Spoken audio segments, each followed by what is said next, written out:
Okay, so today we will continue with our discussion of the center of mass and the linear momentum. Now, any questions before we start?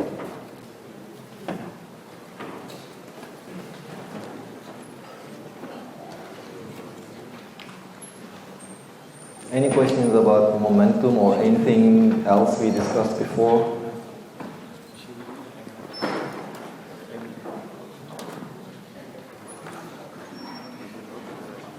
Okay, so then let's start with this. Let's continue with collisions.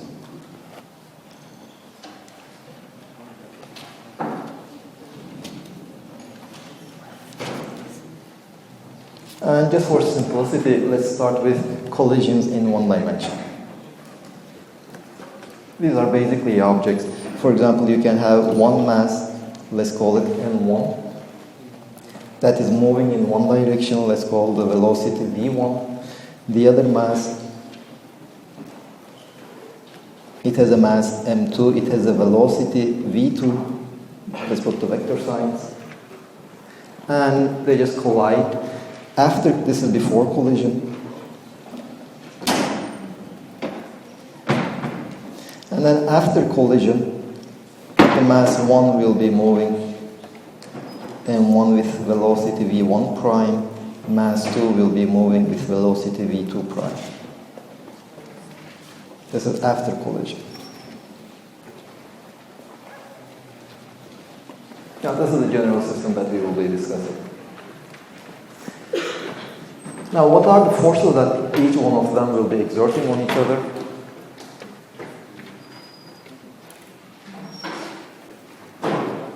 We don't know. I mean, the forces will be just complicated functions of time. It will, at the initial point, at this time, they don't exert any force. When they start touching on each other, they will be exerting some complicated forces on each other. But there is one thing we know, whatever the forces are, we have momentum conservation. Momentum is always conserved. Now let's just choose this our one-dimensional axis as x. So the initial momentum of our system, the total momentum, this is initial,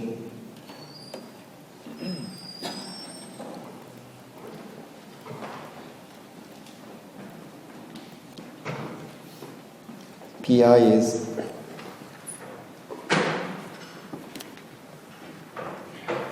what is the initial momentum of my system? Well, the momentum of a point particle, we just defined it as mass times the velocity. So this has a mass, it has a velocity, let's say v1, m1 v1 plus m2 v2.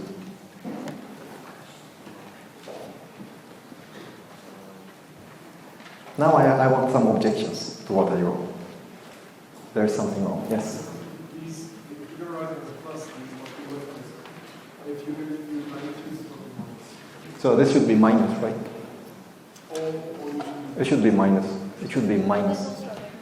No, I will not write a minus sign. But I know that for this figure, I assume that v2 is less than 0.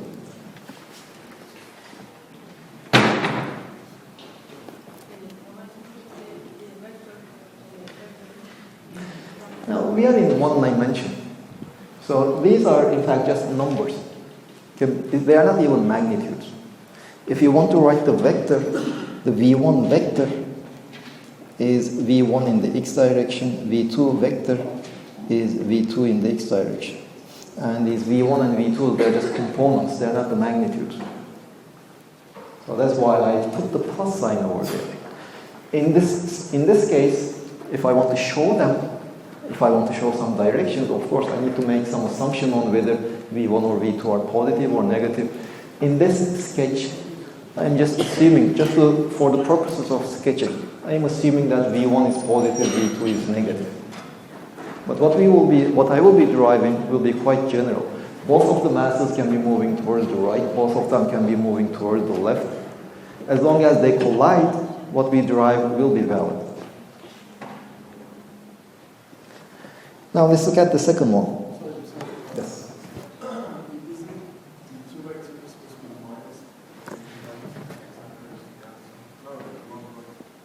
Wait. Here.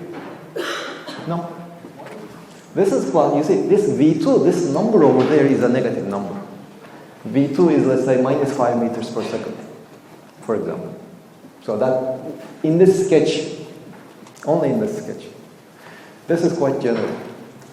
Well, the same confusion you also have in, for example, when you are dealing with vectors. In the exam, for example, when you draw the free body diagram, you have one force in this direction, another force in the other direction. The total force is always F1 plus F2, independent of their direction. It's always the sum of the forces. Of course, they both are pointing in opposite directions, so if you just call the magnitude of this one F1, the magnitude of this one F2, this will be F1 minus F2 in the x direction, in terms of their magnitudes. The minus sign appears over here, not in the addition of the vectors. Well, in one dimension, I'm just treating these V1 and V2 as vectors. They're just, because every vector has just a single number, positive or negative. So that's why this is positive. I don't care whether I, in this drawing, I showed it one of them to be positive, one of them is negative. It doesn't make any difference. It's just, what is V2? V2 is minus 5 meters per second in this graph. Objections? Confusions? Now I will do the same thing for the second one, the final momentum. The final momentum is m1 v1 prime plus m2 v2 prime. Again, back, if you look at back again into this figure, in this figure, v1 prime is less than 0. But we don't know in general, even if you have two objects just colliding like this, they can both continue moving in one direction, they can both continue moving in the other direction. So before I make the calculation, I don't really know which direction they will be moving. That is something that will come out from the calculation. So a priori, without solving this problem, I don't know whether v1 prime or v2 prime is positive or negative. I will just figure it out later on. Any questions?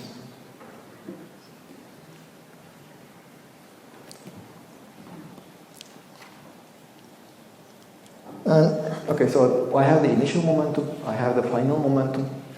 I also know that the momentum should be conserved. So the initial momentum, I have the conservation of momentum.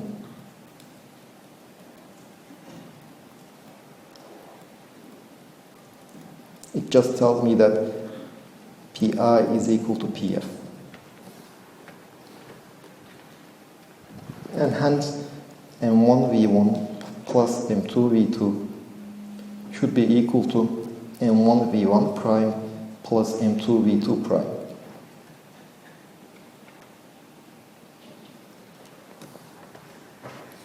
Now this is one equation for my unknowns. Now what are my unknowns in this problem? What I'm trying to find?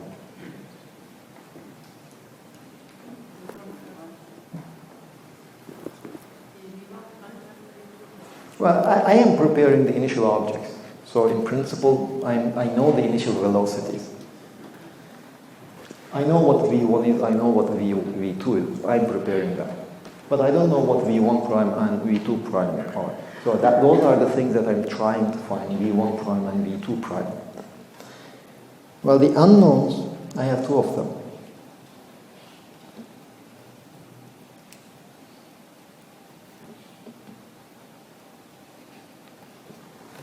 Then I need to know one more equation. This is only one equation I have, relating the unknowns to the knowns.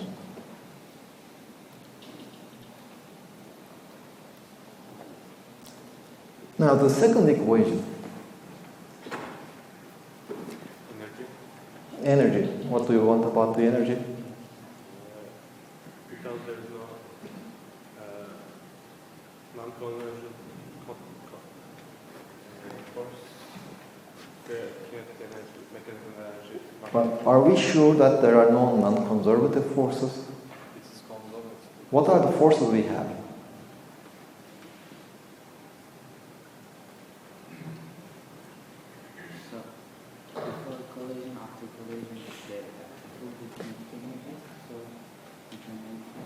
Okay, before the collision, there's no force acting on it, so the kinetic energy will be conserved up to the point of collision.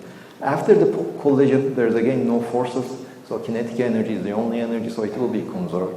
But what about during the collision? Do we know the forces? No, we don't know. So we cannot really say that it is conserved or not. We don't actually know. But of course, we can make assumptions. One limiting case is when the total kinetic energy is conserved.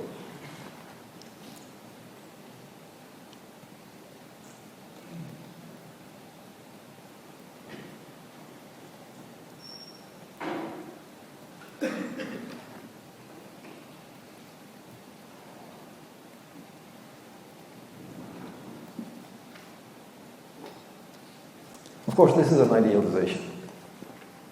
In general, always there will be some dissipation in the energy. Kinetic energy will not be exactly conserved.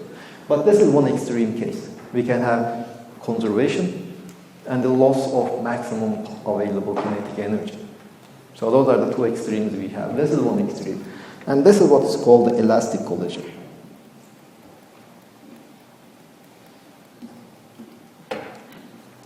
Now, in elastic collision, the kinetic energy is conserved. And so that tells us that 1 over 2 mv1 squared and 1 v1 squared, this is the initial kinetic energy, plus 1 over 2 m2 v2 squared, this is the kinetic energy of the second particle. This should be equal to 1 over 2 m1 v1 prime squared plus 1 over 2 m2 v2 prime squared. So this is our second equation for the two unknowns. Now we have these two unknowns, and now we have these two equations for those two unknowns. And what is left is just to solve them.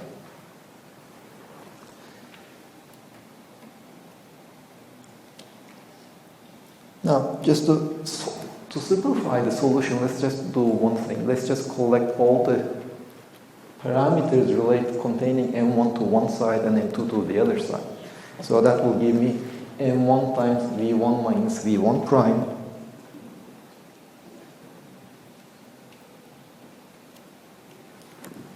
and if I move this to the right hand side, that would give me m2 times v2 prime minus v2. m2 times v2 prime minus v2. This is the conservation of momentum. And now we have the conservation of kinetic energy, which is this one. But 1 over 2 is on both sides, so I can just multiply by 2 both sides.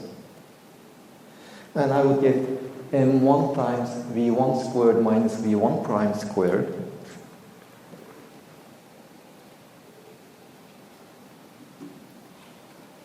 This should be equal to m2 times v2 prime squared minus v2 squared. But I can factorize the second expression. Just do one more step. This should be equal to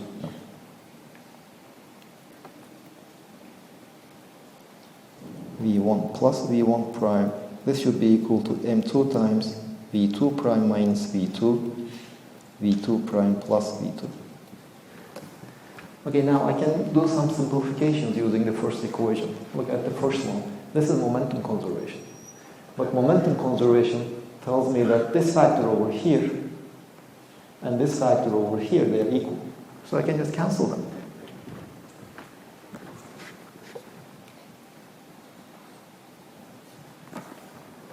So instead of these two equations, now what I have here are these two equations.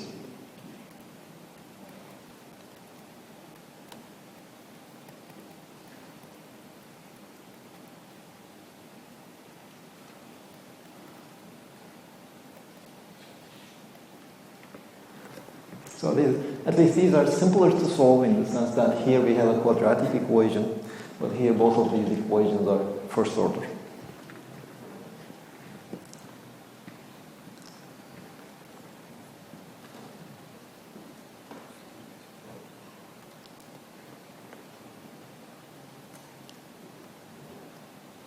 Well, the rest is just a bit of algebra. Let's try to solve for v1. I have to eliminate v2. This is M1, M1. So I can just divide the first equation by M2. So M1 over M2, V1 minus V1 prime. This is equal to V2 prime minus V2. And now if I add these two lines, what I get is V2 primes. Sorry. I will just subtract them. If I subtract them, this is minus, this is minus, this is plus. Now if I add the two, I would get, no. Okay, if I add the two now, V2 it will be eliminated. So I will have 1 minus and 1 over M2, V1 plus 1 plus and 1 over M2, V1 prime. This is equal to twice V2.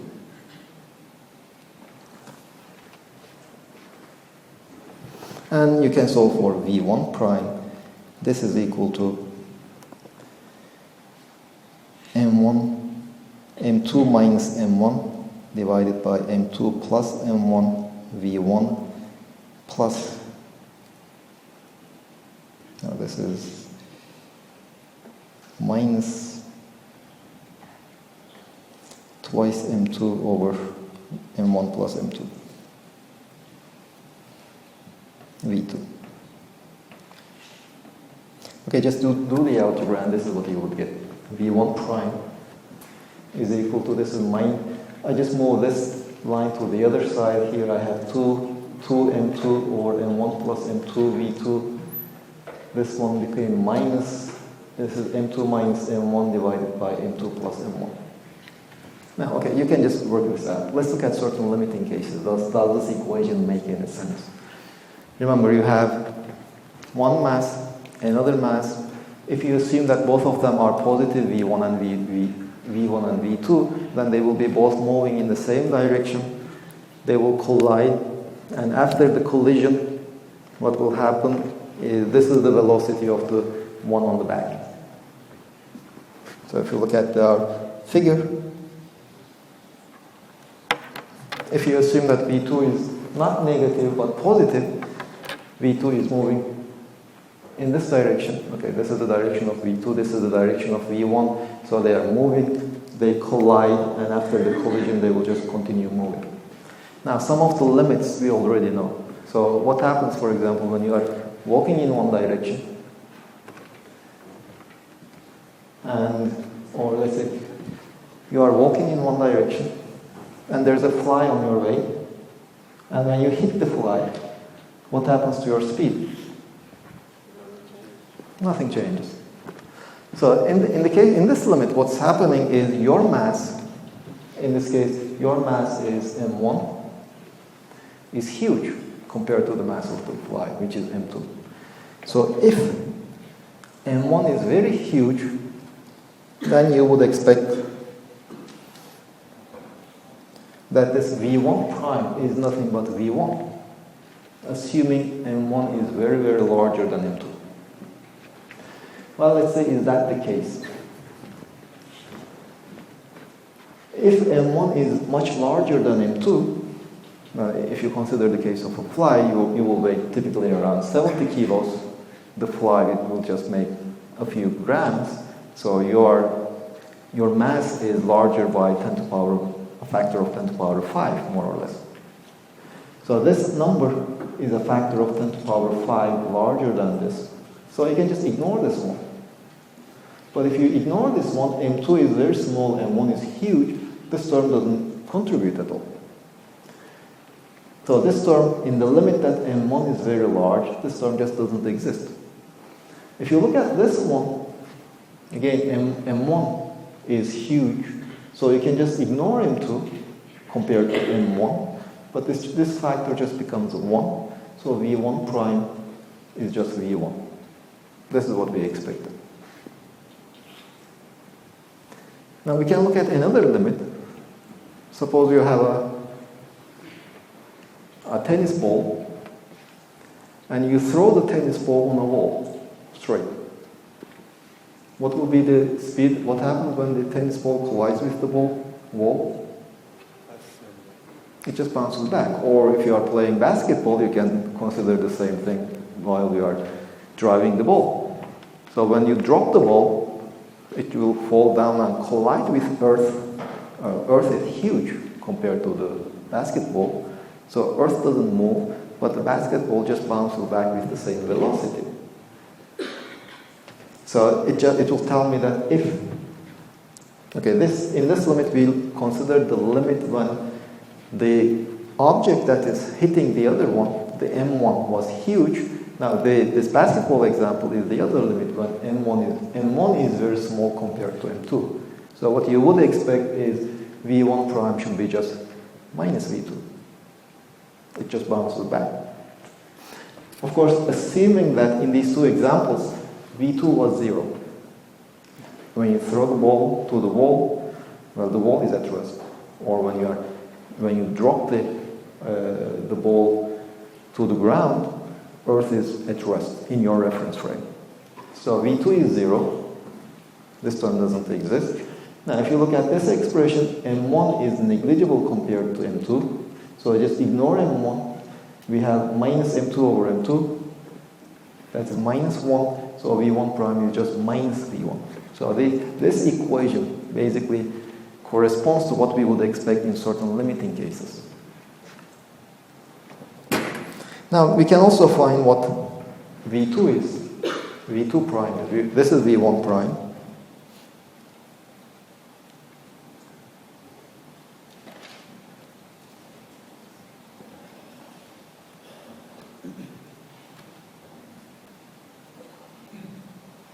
Now, if you look at V2 prime, you can just basically use any of these equations. I will just pick the second one.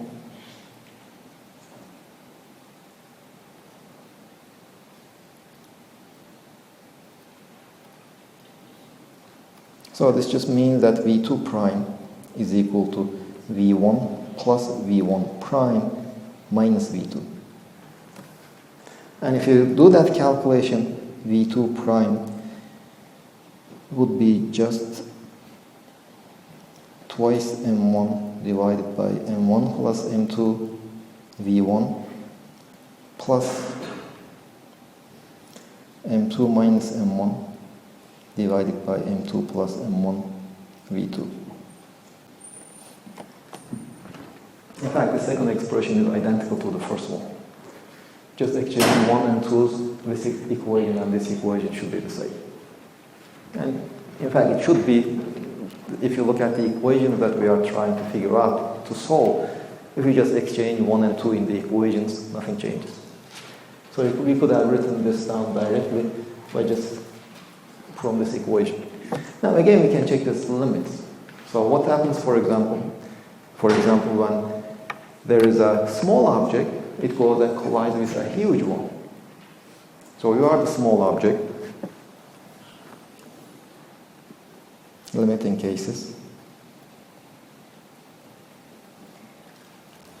M1 goes to 0. That is, a fly hits you on the back.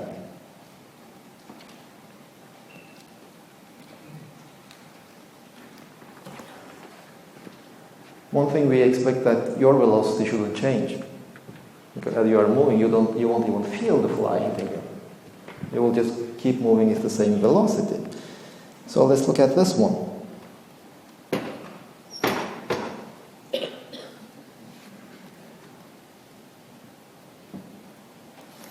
This is approximately, well, the first one is 0. 0 over M2 V1 plus M2 over M2 V2, because M1 just goes to 0.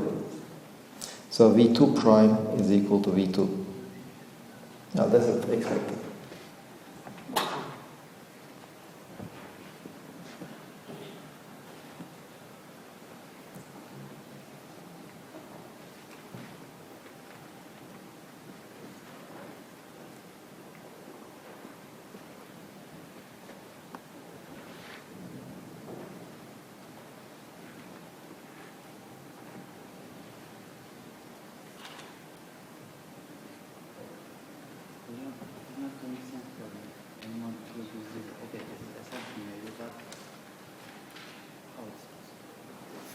I mean, of course it is not zero. But just consider this example, the fly and you. The mass of the fly is a factor of 10 to the power 5 smaller than your mass. Of course, V2 prime will not be exactly equal to V2, but V2 prime will be V2 plus some correction, which will probably be of the order of 10 to the power minus 5. So that is not measurable. In that sense, V2 prime will be equal to V2. Of course, in a realistic case, the fly always has a mass. So this M1 is not exactly 0 and V2 prime is not exactly V2. But good enough, close enough, so that you will not feel any difference.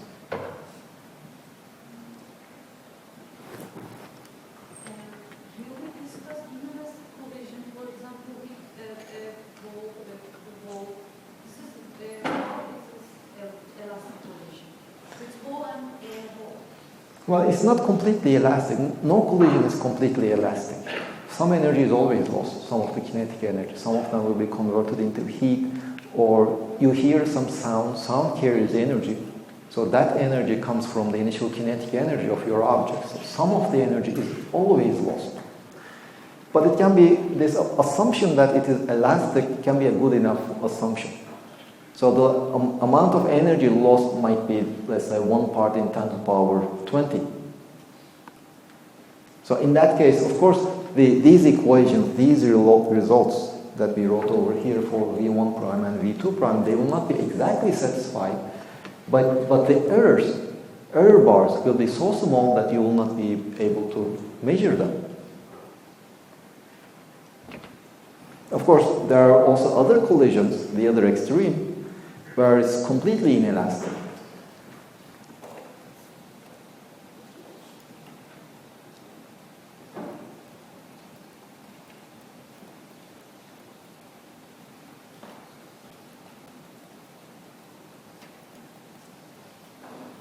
This is the other extreme. Now, in this case, the maximum possible amount of energy is lost. Not all of the energy can be lost, by the way, not all of the kinetic energy. Because you see, we already know conservation of momentum. Momentum has to be conserved. Basically, that means that the center of mass should keep on moving.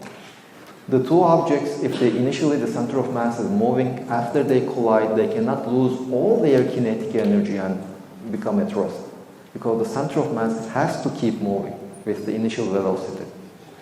But the maximum possible kinetic energy is lost when their relative motion just doesn't exist anymore. So to see it explicitly, let's do one thing. Let's just assume that we have two objects, one moving with speed v1, the other one moving with speed v2.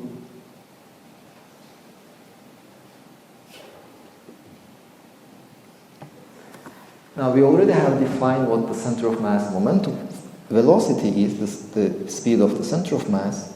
This will be 1 over 2 m1 plus m2 times m1 v1 plus m2 v2. Let's also define the relative velocity. Let us define as v1 minus v2. I know that this cannot change in a collision. That is momentum conservation, and it is valid independent of what kind of forces we have. It is always valid as long as Newton's third law is satisfied, the center of mass velocity is always conserved. This one we don't know. It might be conserved, it might not be conserved. Now let's solve for V1 and V2. Well, V1 will be, let's say, V center of mass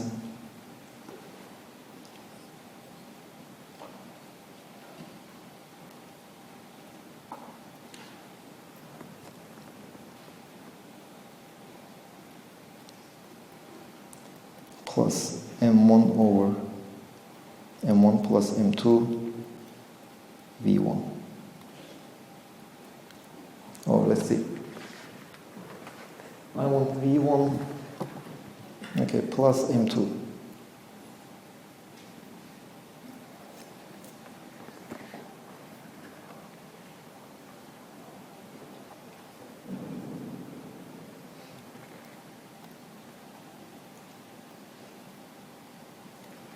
Does this satisfy?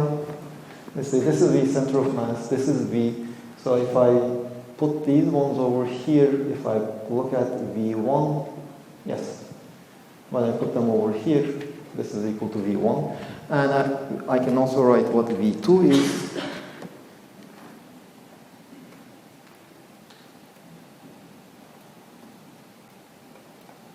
Minus M1 over M1 plus M2V. Okay, this will be what V1 and V2 in terms of the center of mass velocity and their relative velocity. Now I can just put these numbers into the kinetic energy expression and you can obtain the kinetic energy. Now I will just skip the algebra here, you can just go over the algebra, and the kinetic energy will be nothing but 1 over 2 M1, M2 over M1 plus M2, V center of mass squared plus 1 over 2, no, hold on. 1 over 2 M1 plus M2 V center of mass squared plus 1 over 2 M1 M2 divided by M1 plus M2 small v squared. So we had these 2-point masses. They are moving in some direction. I mean, this derivation will be valid even in 3 dimensions. The only difference would be just instead of V1 and V2 as numbers, just put vectors over there and all the derivation will be still valid. So what this tells me, this is the center of mass. So if you have an object, you have a system that's moving with some velocity, then if these 2 masses just form some rigid object, that is an object that doesn't change its shape, etc., just like we have been studying before, then they would be moving with this velocity, this will be the total mass, so this will be the kinetic energy of the system as a whole. It's moving with the center of mass. Energy, velocity, its mass is the total mass. This is, on the other hand, it will be due to the relative motion of these 2 masses. This is partly what we call the internal energy. So this is the kinetic energy of my system, the first line. The second line is the internal energy of my system. We already know that the center of mass cannot change as long as there are no external forces. So this is constant. This can change, and this is in fact the only thing that can change in a collision. What this tells me that in the elastic collision, for example, this also didn't change. This remained the same. But then there is a problem. If nothing changes, this remains the same only if v squared before the collision should be equal to v squared after the collision. The relative velocity before and after the collision should be their speeds before the collision and after the collision should be the same. Now, if the velocities are the same, then no collision took place. If there is a collision, what happens is the relative velocity changes sign. That is what happens in the elastic collision. Now, if you go back,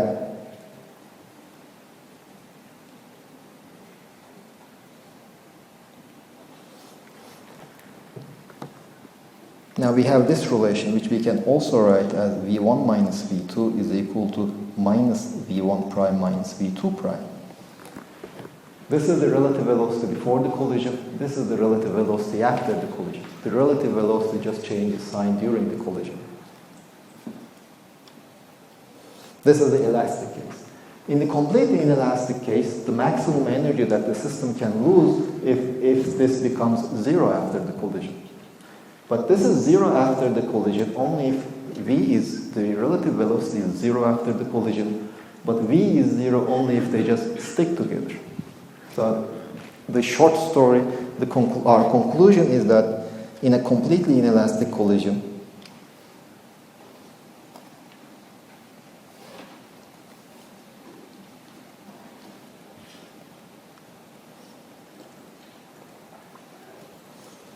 v1 prime is equal to v2 prime. They collide, and after the collision, they keep moving with the same velocity. That is, they just stick together. But this is our necessary second equation. From the momentum conservation, we already have one equation, m1 v1 plus m2 v2. This is equal to m1 v1 prime plus m2 v2 prime. This is one equation.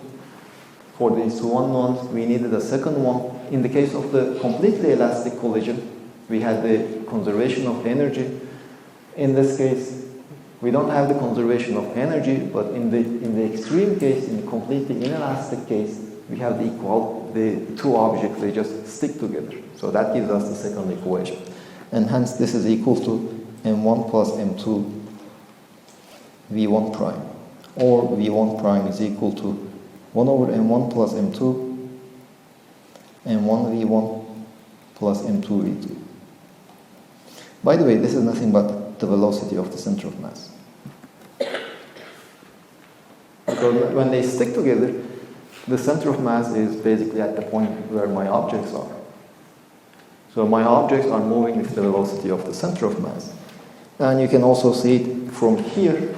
If v is 0, both of the objects move with the velocity of the center of mass. Now, any questions? Basically, we are just applying the conservation of momentum.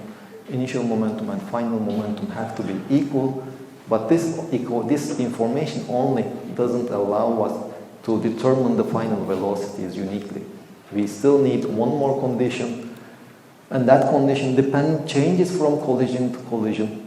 Some collisions will be almost completely elastic, some of them will be almost completely inelastic. You have a whole bunch of collisions which are somewhere in between. So if you have a collision somewhere in between, you still need to know some more equations. And mainly you have the v1 prime minus v2 prime divided by v1 minus v2.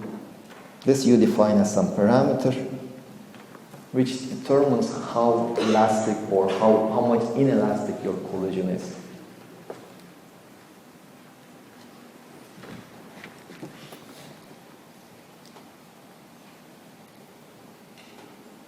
In a completely elastic collision, this parameter is 1.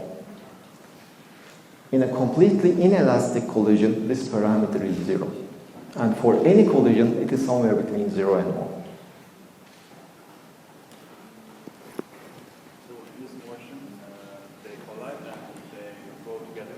After that, they just move together. In the previous page, I didn't understand the way. Which one?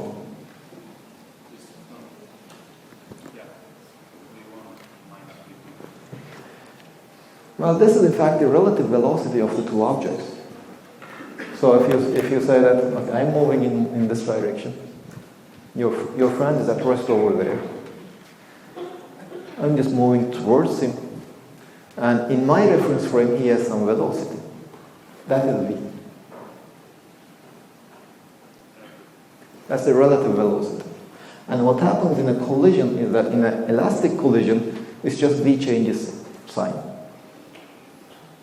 In an inelastic collision, we just become 0, we stick together.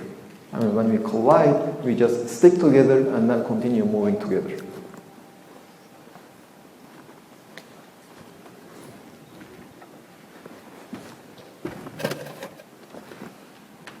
For example, this is a completely inelastic collision, almost.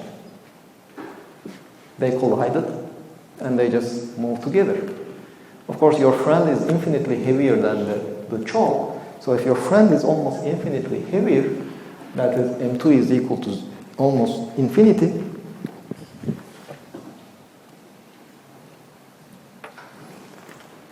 M2 is almost infinity.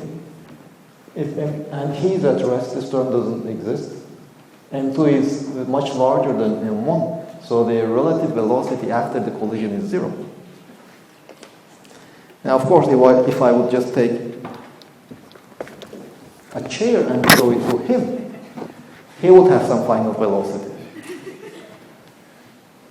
assuming he is standing up.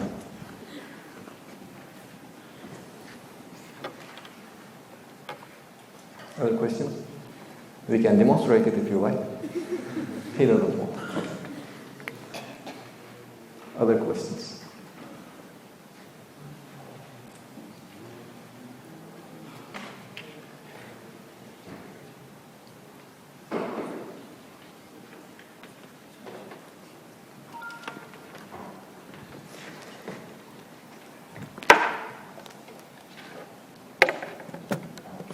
Now, the next thing we will study will be the two-dimensional collision, and not all objects move in the same line. So he might be moving like this, I might be throwing the chain in that direction, so they will be moving in 2 dimensions, they collide and they will continue moving in 2 dimensions. But let's first start the demo. Okay, this is the famous program that didn't want to work the last time. Now this time we have these 2 pucks, they will be colliding.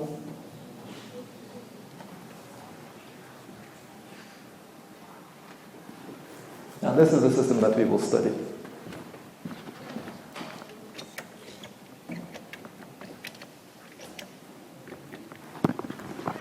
Okay, let me run it again.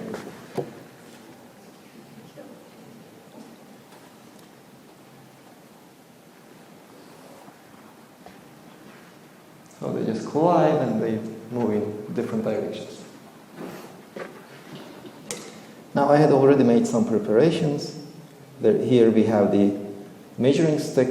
This distance is 50 centimeters.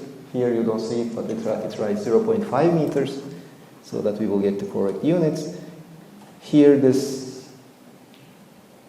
purple lines are the coordinate axis.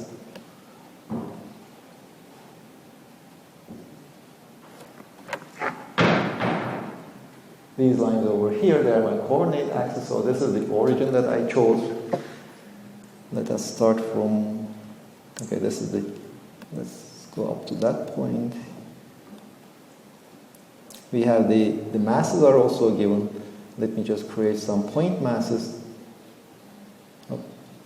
Okay, I already have 2 masses. Mass A, it should have a mass 0.048 kilograms. Mass B is 0.048 kilograms. And now I can just follow what these masses do. So let me just track them.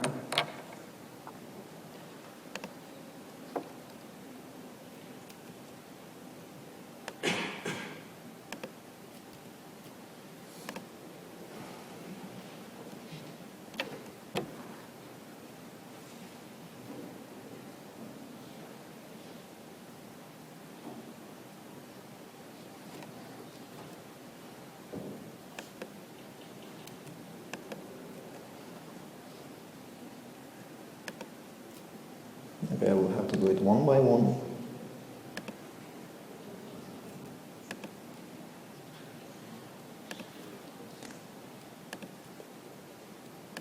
So you see that it's just moving horizontally.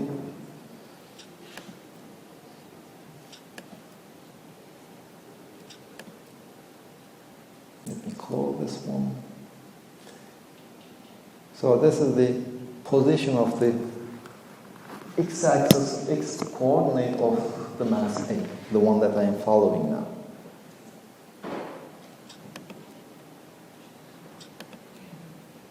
So you see it's just going along a motion with constant velocity. It's just a linear change in the coordinate.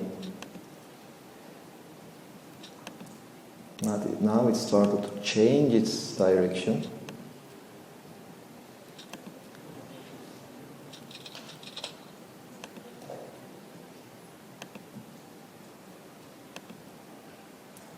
So now again it's making a motion with constant velocity. But of course it's a different velocity.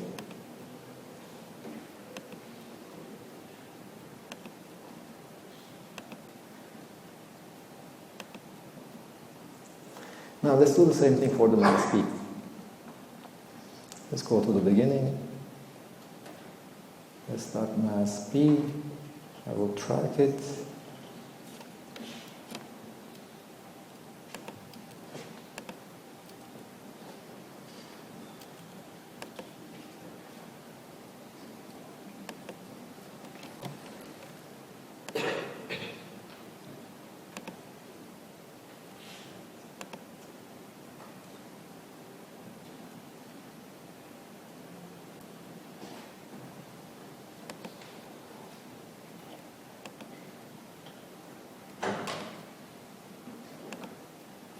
So let's look at what mass B is doing.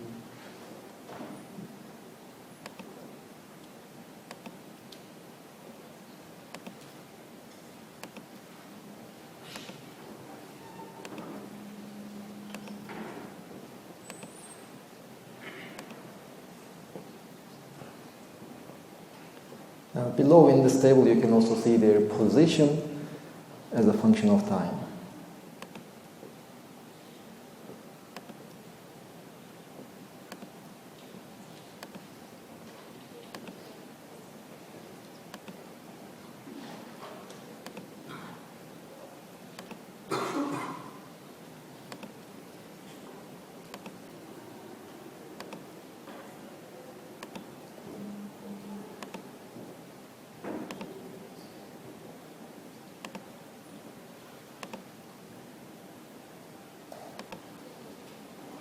Okay, so we know their position is a function of time.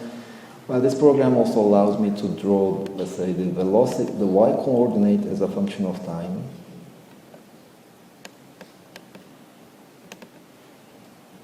This is the y.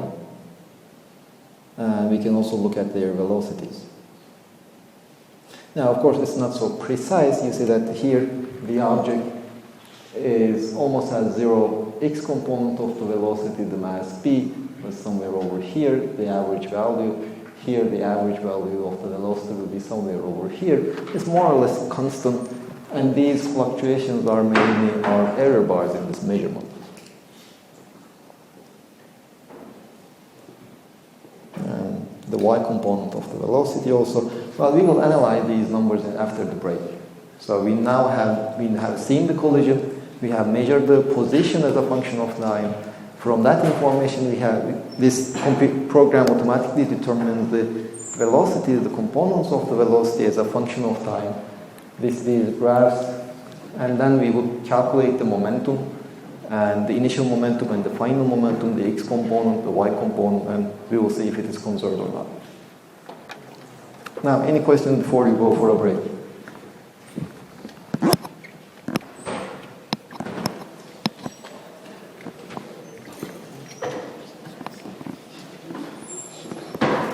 Okay, see you after the break.